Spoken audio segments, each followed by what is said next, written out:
Hello, welcome to Mindfulness Practices for Pain.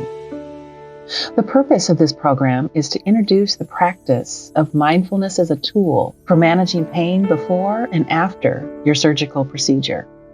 There are 6 lessons included in this program. Ideally, to most benefit, it's recommended that you set aside about 20 minutes a day to focus on these practices. You have the option of reading or listening to these practices, and you are encouraged to repeat any of them as often as you'd like. So, what exactly is mindfulness? Mindfulness is the process of being present to the moment. It's about paying attention on purpose and experiencing what is in the here and now with more awareness and less judgment.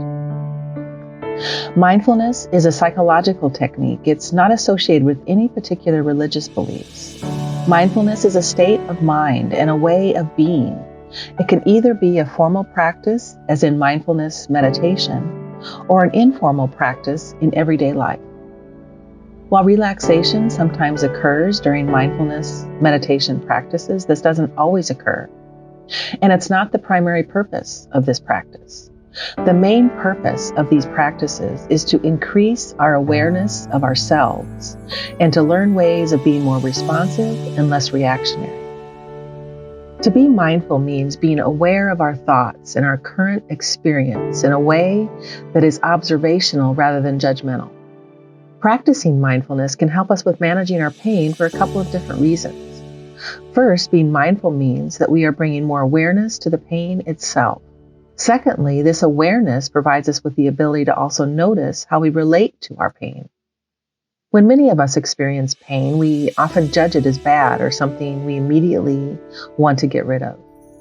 We often then attempt to escape our pain, or we resist it in some way, hoping this will make it go away. The problem is that our resistance to discomfort and pain usually leads to tension within our bodies, which then results in more pain. We eventually discover that resistance to pain doesn't work. By calming our reactivity to our pain or discomfort, we can actually change the way our body and mind respond to pain when it arises. Using a mindfulness approach with pain means that we are pausing to notice our thoughts and our reactions to our pain. It's also about noticing how we relate to the pain when we feel it. A mindful approach means we evaluate our pain in a more calm and balanced way, rather than react to it with judgment, tightness, or resistance. Although mindfulness meditation is quite simple to understand, it's not always easy to practice. It's a skill to be developed over time and with ongoing practice. Using this tool can help to decrease the intensity of our pain and help us to change the way we relate to our pain over time. It is for these reasons that this Mindfulness Practices for Pain program was developed. Thank you for listening in today. Now let's get started with Lesson 1.